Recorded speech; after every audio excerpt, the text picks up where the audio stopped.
it's Fifi, and today we're going to talk about the seasonal bucket list. Ever since I graduated college, life just felt like one giant blob of chaos. Without summertime, you kind of lose the joy of the seasons. And so for me, sectioning off the year and encouraging myself to do cozy hobbies throughout the year has helped me immensely. So this is basically my secret to being whimsical year round. And it's not a secret at all. A lot of people do this. They call it goals or planning. The way that I do it, so I know that I'm whimsy maxing, is I separate the year into the 4 seasons because that just feels magical, right? Springtime, summertime, fall, winter, something about just the seasons and the earth changing is a little bit magical. And so I like to section it out that way. But especially the holiday season, Halloween hits, Thanksgiving, Christmas, New Year's, boom, boom, boom. It happens so fast. And I'm pretty sick of just being rushed through this time of year when it used to be my favorite as a kid. As an adult, I have to slow down and make it really intentional. Making a list of all the things that I want to do is how I do that. I just make a really simple list, usually in my bullet journal, of all the things that I plan to do that season. A lot of it is really simple things like go thrifting with a festive drink. And some things are a little more dramatic, like redecorate my staircase. But I don't want to think of it as a to-do list. I want to think of it as something to encourage me to do the things that I love. But if you have goals that you're working on, you could make categories and places you want to grow and thrive and blah, blah, blah. And sometimes I do that. Especially at the beginning of the year, I'm a little more inclined to do that. Some people like to do vision boards, whether that's just on Pinterest or an actual physical board. And you've probably even done something similar with an advent calendar, like the 12 days of Christmas or the 31 days leading up to Halloween. Personally, that's a little bit too much to have something to do every single day, but as a kid, that was like my favorite thing. I'm trying to learn that busy doesn't mean overwhelmed or chaotic. I want to stay busy. I don't want to be doom scrolling or wasting my life away doing things that aren't important. I want to make sure that I'm staying busy and recharging my battery with things like this that I love to do. But my number one lesson with all of this is you need to write it down. Okay, make an actual list or physical or digital thing that you can look at. Don't just think it in your head and think, oh yeah, well, I want to go trick-or-treating and I want to make a costume. Write it down, put it somewhere that you can see it so that you can mark it off. So you can just have that extra bit of motivation to do the things that you love to do. Some of my ideas for all of the seasons are pretty vague and some of them are really oddly specific. So you just take what you need and adjust as necessary. But this is just a blurb of some of my thoughts. Okay, we're gonna start with Sad Girl Autumn. Or fall. Some people don't like that I say autumn. Here are my 25 ideas to add to your autumn bucket list. 1. Pumpkin patch or apple picking, obviously. 2. Bake sourdough or bread or cinnamon rolls. Baking bread is really special. I personally have a sourdough starter that's pretty dormant most of the year, except in autumn when I feel inspired to bake. 3. Try dark, vampy makeup. Number 4 is to sew, knit, or crochet something. I finally finished one of my projects this year. I'm so proud of myself. 5, make homemade apple cider. Usually I don't juice the apples myself, but I will get a jug of apple cider and spice it up at home. 6, make a gratitude journal. I've done this where every single day of November, I just have to write down 3 things that I'm grateful for, and it really helps put things in perspective. This is also a habit that I sometimes carry into the rest of the year. I'm off the wagon right now, but I should get back on. Number 7 is go to a haunted house, haunted maze. I hate being scared, but we went to a haunted maze a couple years ago for Halloween and it was so fun and horrible. Just make sure you're with a big group of people if you're a scaredy cat like me. Number 8 is to collect and press fall leaves. We took a trip up to Banff, Canada this year and it was amazing. And I may or may not have stolen some leaves off of some trees, not in the national parks, leave no trace. But I liked picking leaves that were green, yellow, then orange or red off the same plant or off the ground because it showed all the different stages and it was so, so cool. Number 9 is make a roasted salad. And that sounds so weird, but trust me, you roast up some chickpeas, Brussels sprouts, cabbage, mix it all together with a dressing. Mwah. It's really just a bunch of roasted vegetables mixed together, but then you call it like a warm salad. That sounds really gross. It's good. Number 10 is host a game night. I feel like fall is just perfect for a cozy night in with your friends. 11 is send a handwritten note. It's a lost art, really. 12, go thrifting with a festive drink. As previously stated, This is one of my favorite activities to do any time of year, honestly, but you can't go wrong with pumpkin spice latte and Goodwill. Number 13 is make homemade pumpkin cold foam. Starbucks charges you up the wazoo for some of this, and it's actually so easy to make. Number 14 is host Friendsgiving. I know hosting is not for everybody, but if you have the guts, go ahead and give it a shot. It doesn't have to be too serious. Tell everyone to bring a dish. You make one thing and provide plates and forks. I promise you'll have a good time. Number 15 is to volunteer, specifically at a food bank, because I know especially in the US for Thanksgiving, it is a big deal and the food banks need a lot of help this time of year. 16, go on a hayride. You probably could do this at a pumpkin patch or while apple picking or something, so you can cross 2 off in one go. Number 17 is play Dungeons and Dragons. And if you've never played D&D, that's okay. Maybe this year or next fall you can give it a shot. I feel like Halloween one-shots are a very, very common occurrence. My group is playing Curse of Strahd right now, which is just like the perfect vampire-y, creepy vibes for Halloween. 18 is bobbing for apples. Personally, I kind of think this one's a little bit gross, but I was talking to my husband and my sister and they both kept saying this one and I said, no one ever does that. And they said, because no one ever puts it on their list. Maybe you can put it on your list this year and do it at Friendsgiving.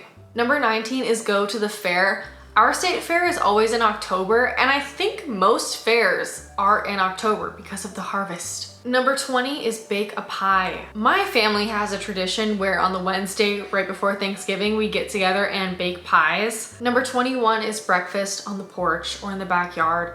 We're eating breakfast and having a cup of joe outside in the cool, crisp autumn air. Mwah. 22 is to read outside. I have a hammock in my backyard and I took my Kindle out there the other day. I got a little bit chilly.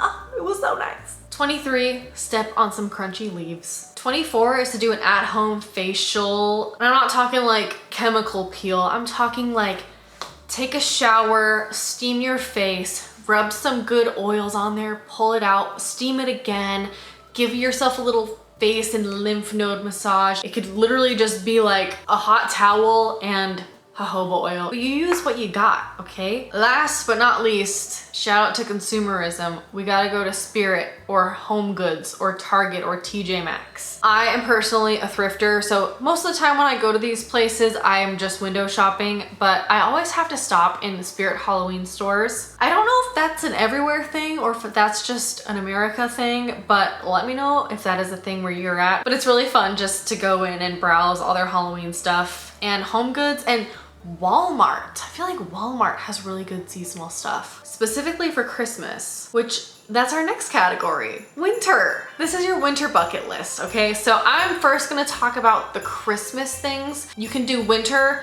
or just your Christmas bucket list and then a separate winter bucket list.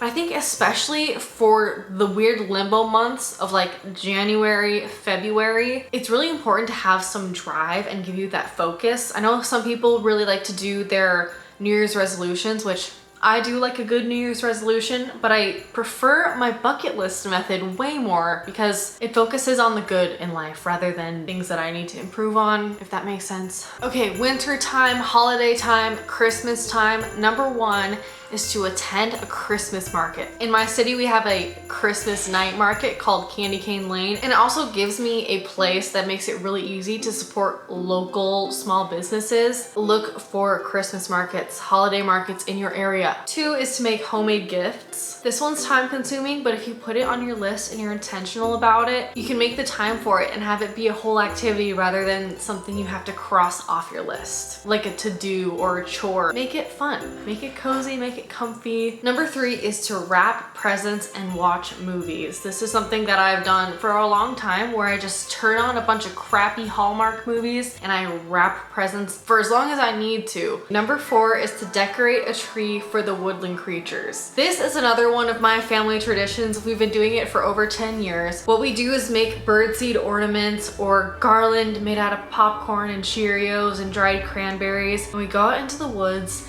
and we hang them up on a pine tree and we decorate a tree for the woodland creatures that are probably suffering out there in the snow with no food to eat. It used to just be a day trip up north and decorate the tree for the woodland creatures.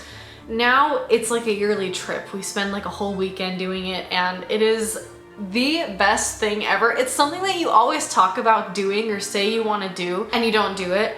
But one year we just made it happen and it is my favorite thing ever. So I strongly encourage that one. Make sure you make ornaments that are safe and healthy for the animals, and make sure you're not like giving them a bunch of microplastics and stuff. And you don't have to make it a tradition, but just try it one time. It's so fun. Number 5 is to bring someone goodies. Baked goods, presents, you name it. Number 6 is to look at Christmas lights. There are sometimes Christmas light tours that you can pay 25 bucks to drive your car through, but usually if you find a good neighborhood, you can drive around and look at it. Where I live, it's really warm. We don't get snow, so we try to do walks or bike rides through the neighborhood to go look at all the Christmas lights. Number 7 is make handmade Christmas decor. Classics that you see are like the dried orange garlands or little crocheted faux popcorn garland or paper chains. See what stuff you can thrift. See if your grocery store has a clearance rack with old oranges or citrus or anything, so you're not wasting your money and time on perfectly good oranges. Okay, we don't want to create food waste here. That's something that I always think about with the orange garlands. Am I the only one? Number 8 is to write your Christmas list. I remember one year I watched a YouTube video of a girl sharing what was on her Christmas list. Homegirl made an entire Canva PowerPoint with like the most stunning graphics that I have ever seen. I always think of my Christmas list as like a hindrance, or I feel like a spoiled brat for writing it down. But I think if I just took the time, it wouldn't feel so needy. It would feel more fun. Right? It's all about perspective and the intention that you put into it. And I want to make like a tangible one, like as a kid, where you'd like go through a catalog and circle all the toys that you wanted. I kind of want to do something like that, maybe with little doodles on it. Number 9 is a cookie exchange party. I'm telling you, I finally hosted one last year, which I had been wanting to go to one for years. No one ever did it, so I decided to do it. And I told everyone to bring a double batch of their favorite cookies, and we had cookies, bars, candy, fudge, you name it. People brought so many baked goods, and we didn't even have that many people show up. We had little goodie boxes so everyone could take a huge amount home with them and then make a small one for their neighbors or friends and gift it to people. I had cookies for days and I gave so many away to my friends. It was the best. It's not a whole baking day like with pie day. That's stressful, that's kind of a lot, it's a full thing. This is just bake your cookies the night before, make your dough, throw it in the oven the next morning, and come over to my house in your PJs. We're gonna have soup, we're gonna have sandwiches, and a whole lot of cookies. Number 10, and this is the last one as far as Christmas or holiday specifics go, but number 10 is to make a Christmas themed Minecraft world. If you're watching this, I hope you know that I'm a bit of a gamer nerd. I'm overdue for my 1 week Minecraft obsession. And I've seen so many videos lately about your friendly reminder to start your Christmas server with your friends. I am so excited. I am totally doing that. I mentioned that to my sister and my husband tonight, and they were like, well, it's only gonna last like 2 or 3 days. Like that's as long as the Minecraft obsession lasts. And I'm like, that's all we got time for. It's the holiday season. If we just do it right in the middle of December when the Christmas spirits are at the highest, we're gonna feel festive, we're gonna be up all night playing Minecraft, and it's gonna be cozy as frick. Now we're moving from Christmas holiday time into winter. January 2nd is kind of when I think the holidays end and then real life begins again. So these are all the activities that I would like to do in the winter time, in the weird limbo months. So number 11 is to redecorate, insert room. Redecorate something in your house, okay? Winter in a lot of places is a time where you're kind of cooped up and stuck inside, and I feel like refreshing and redecorating one of your rooms is a great way to like bring some life back into that space and back into you. Personally, I have plans to redecorate our staircase. I want to do a huge medieval theme, but I just haven't had time for it, and I'm not gonna make time for it until after the holidays. So I'm kind of like looking forward to that already. Don't spend a lot of money, okay? Go to thrift stores, repurpose things. Maybe all you need to do is move your bed to a different wall, rearrange your rugs in a different pattern, hang up different stuff on your wall. Number 12 is take a bath. Dude, I am so bad about actually sitting down and taking a bath. We have a awesome big bathtub. And it's such a shame because I love it and I swore I would take more baths. And I haven't. It's one of those things where I need to make time to take a shower, then get in the bath, and then go about my day. And by go about my day, I mean immediately go to sleep. Number 13 is to make a time capsule. I will admit, this one I stole from some random Pinterest posting. This is such a cute idea, especially at the beginning of the year, you know, January 2026 feefee to January 2030 feefee, 4 years from now. We're closer to 2030 than we are to 2020 right now. Let this be a reminder to you to not let time pass you by, okay? Embrace the seasons because time flies. So make a time capsule. Whether that's a shoebox that you bury in the backyard, or if you just write a few notes to yourself in a journal for you to look back on in a couple years or at the end of the year. Number 14 is to host Galentine's Day. I know people talk about this all the time. You see the TikToks and the Pinterest and the whatever about it, but I feel like it's more talk. It's a great excuse to get together with your friends for a cozy evening. Number 15 is to declutter. Now I know a lot of you might be mad hearing about this, but honestly, decluttering doesn't have to be scary. You don't have to be a minimalist. It just helps things stay cleaner. It helps you know what you have. It helps you keep tabs on the things you spent money on. Number 16, make a Renaissance fair outfit. My Renaissance fair starts in February because again, I live in a really hot climate. So January is like the perfect time to start putting my outfits together. But plug that into whichever season fits your Renaissance fair time. Number 17, make a roast dinner. I love a good crock pot Mississippi roast. Number 18 is to make a vision board. I've done it on Pinterest a few times, but my favorite way to do it is to actually get poster board and to print out things or cut pages out of magazines and have it somewhere I can see to help inspire me. Number 19 is make homemade hot cocoa. And I'm talking like you grate the chocolate, you add the cinnamon, the spices, whip your own whipped cream, make your own homemade marshmallows.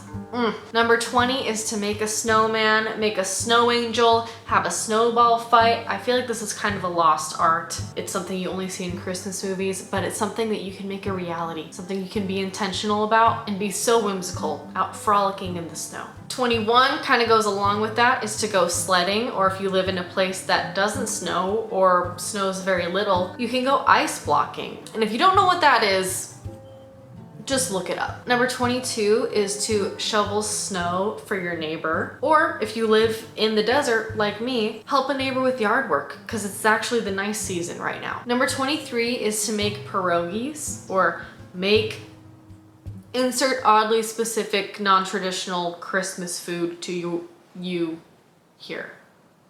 This one is so specific because it's been on my list for the past 3 years and I still haven't done it, but I'm gonna put it there. And there's not gonna be pressure if I don't get to it, but it's something that I wanna do. Number 24 is to look through old videos or pictures. It's fun to look back, especially at the beginning of the year in January, at old pictures from the past year or even way before that. Holidays in general, it's fun to look back on the past at like old home videos. Oh, so cute. All right, number 25, probably most important, is to donate, volunteer, or serve one another. The holidays in general, people are always thinking about being more generous, but I feel like that doesn't have to stop when Christmas ends. Start the new year and make an effort to volunteer at an animal shelter or to help your grandparents out a little bit extra. Not only does it help others, it warms your heart. All right, it is time for the spring list. Now, when I think of spring, I think of a frolicking fairy through the forest. Whoa, alliteration. And I think it will be pretty obvious after going through this list that those are the vibes here. Feefee's fairy frolicking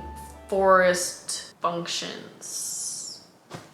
Activities. Okay, whatever. Here's my spring list. Number 1 is to go mushroom hunting or forage for your own food. It's really hard for me to do here, but I really want to go to a forest where I can look for morels or try to find green onions and pretend that I live in Stardew Valley. Ugh, it's my dream. But if you do this, just make sure you don't get poisoned, please. And if you do this, please tag me on Instagram and tell me how it went, or if you've ever done this. You're living my dream. Okay, number 2 is flower pressing. This is one of my favorite things. I keep a junk journal. Probably controversial to say that I pick flowers off of plants. Sometimes I do, sometimes I just grab them off the ground if I can tell they're fresh. Number 3, go to the Renaissance Festival. As I said, our Renaissance Festival is in spring, and dare I say, it is like one of my favorite times of the year. Number 4 is to care for a new plant or garden. I know sometimes starting a garden is a lot of commitment. Don't. Just go buy a new plant, start a new propagation, learn something new about growing plants. Number 5 is read a self-improvement book, but it's good for you once in a while. Number 6, frolic. And what I mean by frolic is go on a walk, go on a hike, stand in some grass and run around. I do this with my dog sometimes when we go on walks and the grass is looking extra green and comfy. Find a field of flowers, pretend like there's not a bunch of bugs in there, and just frolic, be whimsical, skip. Number 7 is make lavender cookies. I made some lavender chocolate chip cookies this year. Number 8 is to go to afternoon tea. We did this on a vacation recently, and it was one of the best experiences I have ever had. I felt so fancy. I felt like a little princess. It can be pricey, and if you live in an area that doesn't have a fancy hotel where they host afternoon tea, you can host your own afternoon tea party. Number 9 is to make or buy a new skirt or dress. Number 10 is deep clean. We all know about spring cleaning, but make it fun, make it whimsical. Open all your windows, listen to classical music, pretend that birds are fluttering in to help you clean up. Amazing. You're literally Snow White. 11 is have a picnic, but don't think of it as complicated, okay? Go get Chick-fil-A and then go sit on a bench at a park nearby, okay? You don't have to make a bunch of tiny sandwiches or charcuterie boards and bring glass cups with you in a basket to a Gratch Pass. But no, to then sit on a blanket with a bunch of ants on the pokey grass. You don't have to do that, you could, but just have dinner outside or lunch or something. Eat outside. Number 12 is to try a new herbal tea. Make your own or buy a new blend, mix a few together. Number 13 is to make a fairy garden. This one's been on my list. Number 14 is to make trinkets to trade or to give to your friends. I know at the Renaissance Festival or at concerts, at Disneyland, at places with big gatherings, you can find fellow weirdos and trade trinkets with them. It's like the same vibe as friendship bracelet trading. In your decluttering that you're doing in the wintertime, use the little things that you were decluttering to then make tiny trinkets and give away to people. Or just keep them on a shelf. You do you. Number 15 is have a clothing exchange. This is something that my family and friends have done quite a few times, and basically just bring any clothes that you don't want to a specified location. You get a bunch of clothes for free, they get a bunch of clothes for free, and anything that remains, donate to a women's shelter or a thrift store. Boom, you cleared out your closet, you got a bunch of new clothes for $0, and you were able to then donate all the things that you didn't need to people who need it. 16, go hiking or walking. 17, decorate the yard. Decorate with your fairy garden, with your new plants. Take some extra time to make your yard look extra cute, so you like spending time out there. 18, learn a new braid or a new hairstyle, but specifically braids I think are very cutesy, very springtime, very nostalgic almost. And if you don't know how to braid, learn to braid. If you know how to braid, learn to French braid, to Dutch braid, to 4-strand, to 5-strand, to fishtail, rope braid. There's a million options out there. Learn something new. Number 19 is go horseback riding. I know this isn't for everyone. I'm kind of a retired horse girl. I love horseback riding. You can go trail riding for a fee, of course, or just stop and pet some horses at a farm nearby. Number 20 is to go to a farm store and hold the baby chicks. If you've ever gone to like Tractor Supply or like a local farm feed tack store, they often will have baby chickens that you can go and they'll just be in a big bin with heat lamps and you can hold them or just listen to their little chirps, and it's so cute. Number 21, painting. Something about painting feels spring springy to me. I don't know what it is. Yeah. 22 is dry and hang herbs up. I love the witchy cottage aesthetic. I feel like drying hanging herbs is, first of all, very useful because you can actually use your dried herbs in your cooking in the future, but it also looks so cute. Little DIY, little cooking action up in there. Yeah, win, win, win, win, win. 23 is go to a farmer's market. I've talked a lot about going to markets and fairs and all that, but farmer's markets especially, they have my heart. Take your dog with you, take some friends with you, eat at a food truck, support some local businesses, get some homemade bread, some raw milk. Number 24 kind of goes along with number 16, but it's to go on a color walk.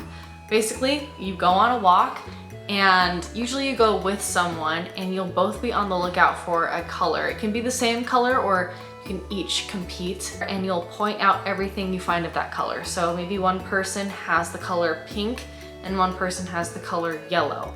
So when they spot something yellow, they call it out. When they spot something pink, they call it out.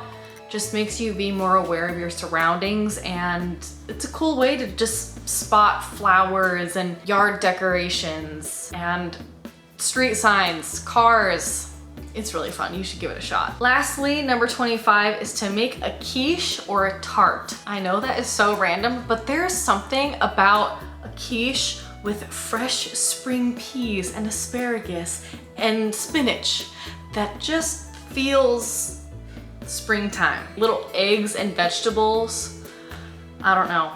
Maybe it's just like the Great British Bake Off that I've been watching lately, but I feel like tarts and quiche specifically are very spring. I told you some of them got really hyper specific, and that is one of them. All right, last category is summertime, hot girl summer. Personally, I'm more like a territorial water nymph summer, but to each their own. But let's start off with number 1, which is to go swimming, or specifically night swimming. I used to love going on night swims as a kid. It felt so illegal, and I feel like it would be fun to bring that back as an adult. But something about a night swim with your friends with like glow sticks and music.